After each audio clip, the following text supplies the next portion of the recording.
시편 말씀을 시작하고자 하는데요. 시편이 전체 몇 편이죠? 150편. 다 할 수는 없고요.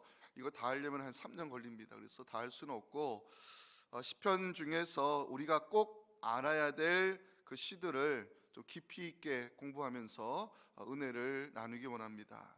시편의 중요성은 이 신약 성경의 저자들이 이 시편 말씀을 얼마나 인용하였는가를 보면 알 수가 있는데요. 이 신약 성경 안에 이 구약의 말씀들이 많이 인용이 됐거든요. 이사야의 말씀 51회 나오고 있고요. 신명기의 말씀 33번 인용이 됐지만 시편은 69절이나 인용될 정도로 성경의 기자들이 많이 사용하였던 구약 말씀이 시편입니다. 예수님께서 십자가에 달리셨을 때 가상칠언의 말씀을 하셨죠. 그 중에 시편 22편 말씀을 주님이 인용하셨고, 사도들이 공회에 잡혀갔다가 풀려났을 때 초대교회 성도들이 하나님을 찬양할 때 사용하였던 시가 시편 2편입니다.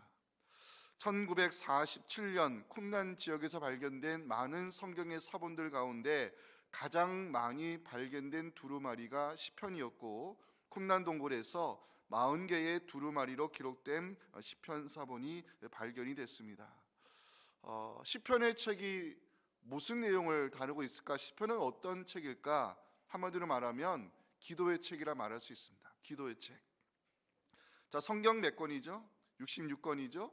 자, 시편을 제외한 성경 65권의 내용은 하나님의 행적과 말씀하시는 계시의 내용을 담고 있다면, 시편은 유일하게 우리가 하나님께 어떻게 말로 반응해야 되는지 가르치는 기도의 신학을 담고 있는 책이 이게 시편입니다. 그러니까 성경 65권은 하나님의 말씀하시는 계시의 내용이 그 주된 내용을 이루고 있다면, 시편은 유일하게 우리가 어떻게 하나님께 말로 반응할 수 있는지 기도의 언어, 기도의 내용, 기도의 방향, 기도의 신학을 담고 있는 유일한 책이 시편입니다.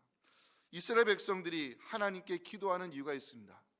하나님과 맺은 언약의 관계 때문입니다. 시편에는 애통과 간구의 시들이 많이 기록이 되어 있는데요, 이스라엘이 하나님께 부르짖을 수 있는 이유는 하나님께서 택하신 언약 백성이기 때문입니다. 시편에는 당신의 종, 당신의 백성, 당신이 기르시는 양, 이런 표현들이 많이 등장하는데 하나님과 이스라엘이 맺은 언약적 관계를 보여주고 있습니다. 하나님이 택하신 백성의 기도를 들으시고 구원해 주셔야 되는 이유는 하나님과 맺은 계약 때문입니다. 시편은 어떤 책이냐? 또 하나 말씀드리면 찬양과 감사의 책이라 말할 수 있습니다. 시편에는 하나님을 향한 찬양과 감사의 고백이 많이 담겨 있는데, 역사 가운데 하나님께서 언약적 관계에 근거하여 이스라엘을 구원하셨고 말로 표현할 수 없는 자비와 사랑을 베풀어 주셨습니다. 계약에 근거하여 하나님은 이스라엘의 죄를 용서해 주셨고, 계약에 근거하여 하나님은 이스라엘을 고난 가운데 구원해 주셨으며, 계약을 근거하여 하나님은 이스라엘 백성이 우상을 숭배하고 등을 돌려도 하나님은 기다려 주셨고 관계를 회복시켜 주셨습니다. 이스라엘 백성들이 역사 가운데 경험했던 하나님의 자비와 사랑, 하나님의 헤세드에 대한 찬양과 감사의 고백이 담겨 있는 책이 바로 시편입니다. 시편은 어떻게 구성이 되어 있을까? 시편이 갖추어지기까지, 시편 150편이 완성되기까지 오랜 세월 동안 여러 가지 복잡한 과정을 거쳤을 것으로 추정할 수 있는데요, 현재 시편이 구성되기 전에 먼저 여러 개체의 시들이 여기저기 흩어져 있었을 것이고, 공동체의 필요에 따라 하나씩 낙권으로 모여지기 시작했으며, 바벨론 포로 이후 최종적 편집을 거쳐서 지금의 시편이 완성되었을 것으로 성서학자들은 생각하고 있습니다. 시편은 크게 5권의 책으로 구성이 되어 있는데요, 각 권은 하나님을 찬양하는 송령으로 시편 각 권이 마무리되고 있습니다. 자, 이제 두 구절만 우리 한번 찾겠습니다. 말씀 좀 이따 띄워주세요. 자, 제1권이 끝나는 시편 41편 13절 좀 이따 띄워주라고 제가 말했잖아요. 저렇게 하면 안 찾는다니까. 자, 시편 41편 13절 말씀 보세요. 빅적으로 여러분들이 눈으로 보시면 좋겠어요. 자, 제1권이 끝나는 시편 41편 13절 말씀 같이 한번 읽어봅니다. 시작. 이스라엘의 하나님 여호와를 영원부터 영원까지 송축할지로다. 아멘 아멘 하면서 그 다음에 42편 위에는 제2권이 기록이 되어 있죠. 그죠? 이것이 1권이 끝나는 내용이고요. 자, 2권이 끝나는 72편으로 가시겠습니다. 72편 18절 19절도 같이 한번 눈으로 찾아서 읽었으면 좋겠습니다. 시편 72편 18절 19절 2권이 끝나는 내용입니다. 함께 읽어봅니다. 홀로 기이한 일들을 행하시는 여호와 하나님 곧 이스라엘의 하나님을 찬송하며 그 영화로운 이름을 영원히 찬송할지어다. 온 땅에 그의 영광이 충만할지어다. 아멘 아멘. 자, 이렇게 제2권이 끝나고 있는데 시편의 각 권이 끝나는 송령 부분에는 바룩이라는 히브리어 단어가 들어가 있습니다. 바룩, 하나님을 찬송할지어다, 이런 뜻입니다. 제사장이 하나님을 찬송할지어다 이렇게 선창하면 회중은 아멘 아멘으로 화답하며 시편이 공동체의 예배 시에 사용되었음을 우리가 여기서 짐작할 수 있어요. 시편은 왜 5권의 책으로 구성이 됐을까? 시편의 최종 편집자가 유대인들에 익숙한 모세 오경과 같은 구조로 나눌 필요성을 느끼면서 시편을 1권, 2권, 3권, 4권, 5권으로 나누어 모세 오경과 같은 구조로 편집할 것으로 이 성서학자들은 이해하고 있습니다. 자, 오늘 우리가 살펴볼 시편 1편은 누가 지었는지 알 수 없는 작자 미상의 시로 배경은 알 수 없지만 내용을 보면 지혜시로 분류가 됩니다. 지혜시라는 것은 교훈적 내용을 전달하기 위한 것인데 시편 전체가 전하고자 하는 중심 메시지가 시편 1편에 담겨 있어요. 그만큼 중요한 시편입니다.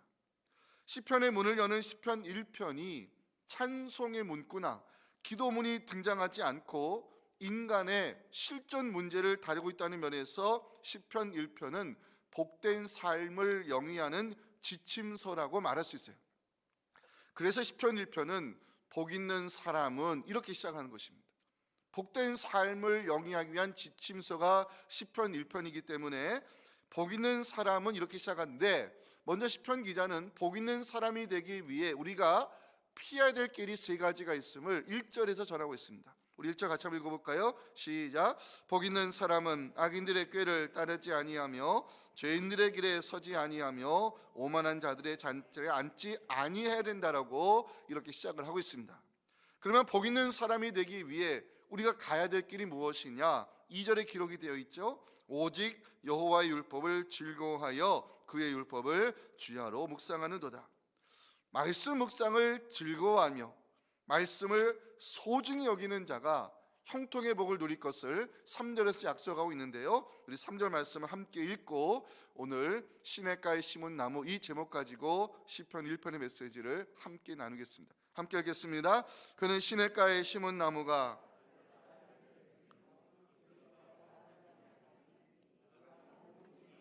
형통하리로다. 아멘. 자, 첫째 메시지를 우리 함께 한 목소리 읽겠습니다. 시작. 복 있는 사람이 되기 위해 가야 할 길과 피해야 할 길이 있음을 알아야 한다는 것입니다. 시편 1편 복 있는 사람이라는 단어로 시작을 하고 있는데, 자, 복 있는 이 말씀을 잘 이해하셔야 시편 1편이 전하는 복 있는 사람이 가야 될 길이 무엇인지 알 수 있어요. 자, 복 있다는 히브리어 단어는 곧은 길을 가다, 똑바로 가다 이런 의미를 가지고 있고, 복이 있다는 나아가 번영하다, 성공하다 이런 뜻을 갖고 있어요. 다시 말씀드리다, 복이 있다는 단어 히브리어는 곧은 길을 가다, 똑바로 가다 이런 의미를 1차적으로 가지고 있고, 2차적으로는 번영하다, 성공하다 이런 의미로 확장이 됩니다. 하나님께서 제시하신 바른 길을 가는 사람, 그 사람이 복 있는 사람이고, 결과적으로 하나님 주시는 번영과 성공의 삶을 산다는 것이 시편 1편이 전하고자 하는 메시지입니다.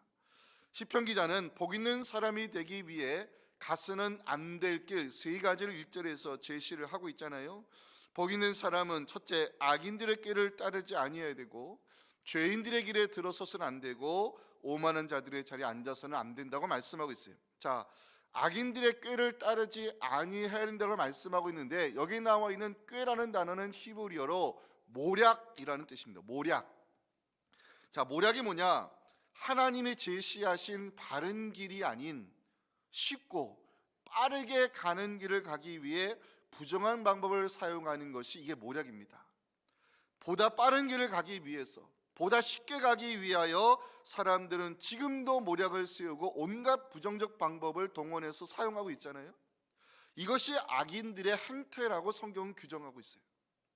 악인이라는 것은 히브리어 원어적으로 보면 벗어난 사람, 빗나간 사람, 이것을 가리키는 것인데, 하나님이 제시하신 바른 길이 아닌 모략과 부정의 빗나간 길을 가는 사람이 성경이 바라보는 악인입니다.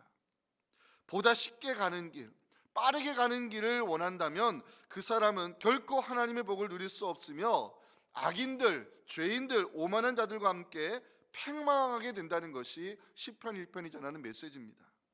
여러분, 1절 마지막에 오만한 자라는 단어가 나오죠. 여기에 조롱하다라는 히브리어 루치란 단어가 들어가 있어요. 루츠, 조롱하다. 루치란 단어는 원래 입을 삐죽거리는 모양을 가리키는 단어인데, 의인의 길을 걸어가는 사람을 비난하고 조롱하는 자들이 오만한 자임을 성경은 여기서 고발하고 있어요. 오만한 자들은 결국 하나님을 조롱하는 자들로 의인의 길을 가는 사람들을 포기하게 만들고 쉬운 길, 빠른 길을 가도록 유혹하는 자들입니다. 하나님을 대적하는 사탄의 하수인 역할을 하는 자들이 바로 오만한 자들임을 알 수 있어요. 오만한 자들은 의인의 길을 가는 사람들을 유혹하여 빗나간 길을 가도록 인도하는 악인들입니다. 중요한 것은 이 악인들, 죄인들, 오만한 자들은 심판의 대상이 되어 결국 주저앉게 된다는 것이 시편 기자가 전하는 중요한 결론입니다. 자, 1절 말씀 다시 봐주세요. 동사 3개를 볼 수 있을 거예요. 악인들의 꾀를 따르지 아니하며, 따르다는 동사가 나오죠.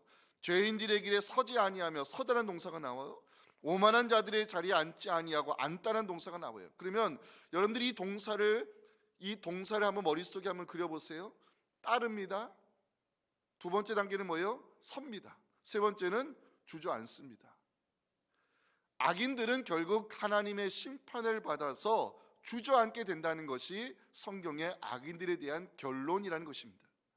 시편 기자는 복 있는 사람이 되기 위해 우리가 가야 할 길과 피해야 될 길이 있음을 알아야 된다고 교훈하고 있어요. 모략의 길, 부정한 방법을 사용하는 길, 쉽고 빠르게 가는 길을 피하고 힘들어도 더디어도 하나님 원하시는 바른 길을 가는 자가 결국에는 하나님의 복을 누릴 수 있음을 시편 1편은 우리에게 전하고 있는 것입니다. 하나님을 조롱하는 오만한 자들을 피하고 그들의 유혹에서 벗어나 의인의 길을 걸어가야 결국 성경이 약속하고 있는 형통의 복의 자리에 우리가 들어갈 수 있음을 시편 1편은 말씀하고 있는 것입니다.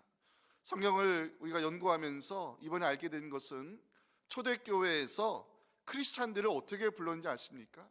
초대교회 공동체에서는 그리스도인들을 그 길을 가는 사람들 이렇게 불렀어요. 그 길을 가는 사람들. 왜 초대교회에서 그리스도인들을 그 길을 가는 사람들을 불렀을까? 왜냐?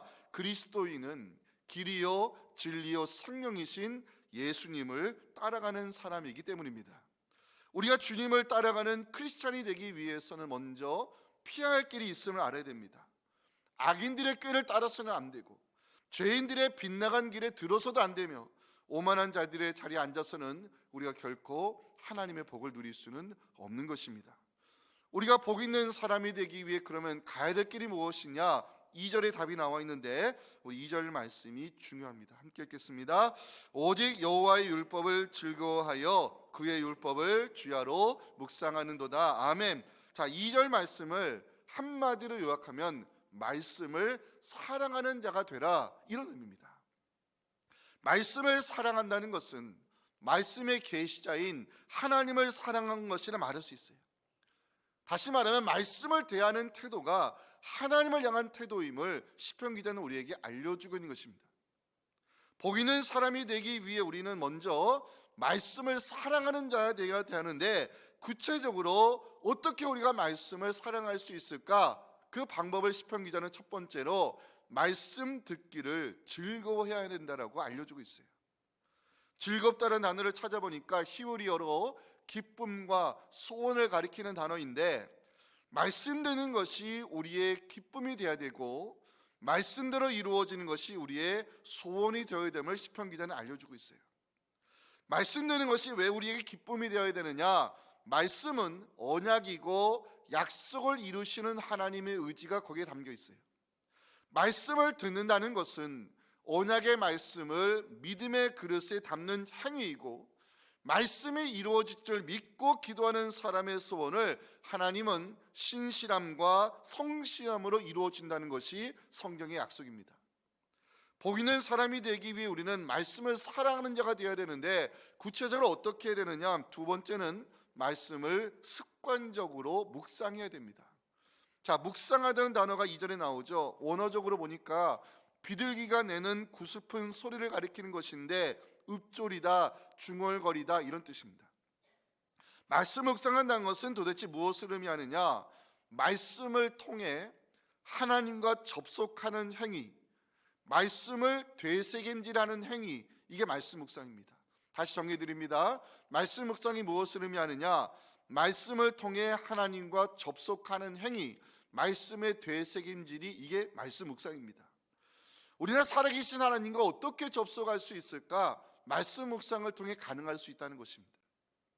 말씀을 묵상한다는 것은 말씀을 가지고 생각하는 행위이고 말씀의 되새김질이라 말할 수 있는데, 예를 들어서 우리가 지난 주일날 엘리의 망해가는 가문과 하나님 앞에서 자라나는 사무엘을 보면서 그 사무엘을 기도의 옷으로 입혀준 한나를 우리가 살펴봤어요. 하나님이 이 말씀을 내게 들려주시는 이유가 무엇일까? 이 말씀 속에 나를 향한 하나님의 뜻이 무엇일까? 이 말씀에 내가 어떻게 반응해야 될까? 이렇게 말씀을 붙잡고 생각하다 보면 말씀이 삶에 적용이 되고 말씀이 능력으로 나타나는 것, 이것이 말씀의 묵상, 말씀의 되새김질이 주는 유익이라 말할 수 있어요. 우리가 말씀을 묵상하는 것이 우리의 기쁨과 즐거움이 되기 위해서는 말씀을 묵상하는 것이 습관화되어야 됩니다. 2절 보실까요? 주야로 묵상하는 도시다. 주야로 하루 종일이라는 뜻인데, 이게 확장이 되면 일생 동안, 이런 의미로 확장이 됩니다. 말씀 묵상 어느 한때만 하는 이벤트가 아니라 일생 동안 해야 될 거룩한 습관이 되어야 됨을 시편 기자는 우리에게 가르치고 있는 것입니다. 중요한 것은 말씀 묵상을 즐거워하고 말씀을 통해 하나님과 접속된 자로 살아가는 자가 하나님이 약속하신 복을 누릴 수 있는데, 그 복의 결과가 3절에 나와 있어요. 우리 한 번 더 이 말씀을 읽어보기 원합니다. 시작. 그는 시냇가에 심은 나무가 철을 따라 열매를 맺으며 그 잎사귀가 마르지 아니함 같으니 그가 하는 모든 일이 다 형통하리로다. 오늘 설교 제목이 여기서 나왔잖아요. 시냇가에 심은 나무. 시냇가에 심은 나무는 뭘 보여주느냐? 번영과 생명력을 가리키는 표현인데, 복 있는 사람을 상징적으로 보여주고 있어요. 누가 시냇가에 심은 나무처럼 복 있는 사람이 될 수 있느냐? 말씀을 대하는 태도에 달려 있다는 것이 시편 기자가 전하는 중요한 교훈입니다. 말씀 듣기를 즐거워하는 자, 말씀을 습관적으로 묵상하는 자, 말씀을 통해 하나님과 접속된 자로 살아가는 자가 시냇가에 심은 나무처럼 형통의 복을 누릴 수 있음을 시편 기자는 말씀하고 있는 거예요. 3절 마지막에 너는 눈에 들어오는 제일 좋아하는 단어가 형통이라는 단어죠.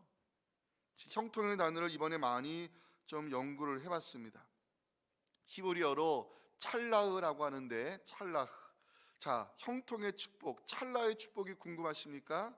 신명기 28장에 약속하신 말씀이 바로 찰나의 축복이 뭔가를 알려주는 말씀인데, 자, 신명기 28장 3절부터 6절 말씀을 읽으면서 형통의 축복이 무엇인지, 찰나의 축복이 무엇인지를 함께 알아가기 원합니다. 자, 말씀 띄워주세요. 시작. 성읍에서도 복을 받고 들에서도 복을 받을 것이며 내 몸의 자녀와 내 토지의 소산과 내 짐승의 새끼와 소와 양의 새끼가 복을 받을 것이며 내 강주리와 떡반죽 그릇이 복을 받을 것이며 네가 들어와도 복을 받고 나가도 복을 받을 것이니라. 아멘. 자, 이것이 성경이 약속하는 찰나의 축복, 형통의 축복인데 누가 그 형통의 복을 누릴 수 있느냐? 말씀을 대하는 태도에 달려 있다는 것이 신명기 28장 1절과 2절이 말씀하는 중요한 메시지입니다. 함께 읽어봅니다. 시작. 내가 내 하나님 여호와의 말씀을 삼가 듣고 내가 오늘 내게 명령하는 그의 모든 명령을 지켜 행하면 내 하나님 여호와께서 너를 세계 모든 민족 위에 뛰어나게 하실 것이라. 내가 내 하나님 여호와의 말씀을 청정하면 이 모든 복이 내게 임하게 될 것을 성경은 약속하고 있어요. 하나님의 말씀을 주의 깊게 듣는 자, 하나님의 말씀을 청정하는 자가 바로 찰나의 축복, 형통의 복을 누릴 수 있음을 신명기는 약속하고 있어요. 사랑하는 성도 여러분, 말씀 듣는 것이 여러분들에게 즐거움과 기쁨이 되었으면 좋겠습니다. 말씀 묵상이 우리의 거룩한 습관이 되었으면 좋겠습니다. 말씀의 되새김질을 통하여 하나님과 접속된 자로 살아가실 때 성경이 약속하는 찰나의 축복을 누리시고 시냇가에 심은 나무처럼 올해 여러분들이 하시는 모든 일들이 다 형통하게 되시기를 주님의 이름으로 축원합니다. 자, 두 번째 메시지 함께 읽겠습니다. 시작.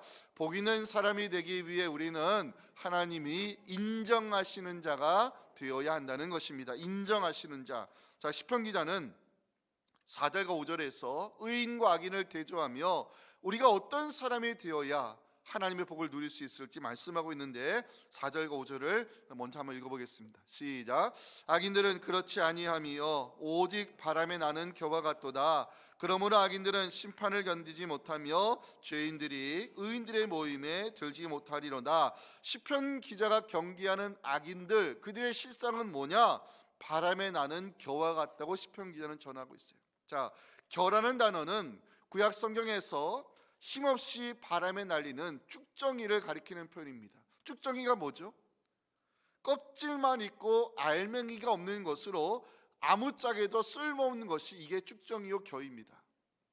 악인들을 겨와 같다고 비유하는 것은 악인들은 가치적인 면에서 의미가 없는 가치적인 존재가 아닌 버림받게 되는 존재임을 성경은 여기서 말씀하고 있는 거예요. 4절에 바람이라는 단어가 나오죠.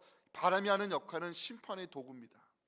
지금은 누가 알곡인지 누가 축정인지 알 수 없지만 하나님의 날이 임하여 심판의 바람이 불면 뿌리가 깊은 나무는 그 하나님의 심판을 견뎌내며 의인의 대열에 들어가게 되지만 이 믿음의 뿌리가 없는 이 내용이 없는 알맹이가 없는 겨와 같은 악인들은 결국 심판의 바람에 날려버리게 된다는 것이 바로 성경이 우리에게 약속하는 마지막 날에 임할 바로 최후 심판의 날입니다.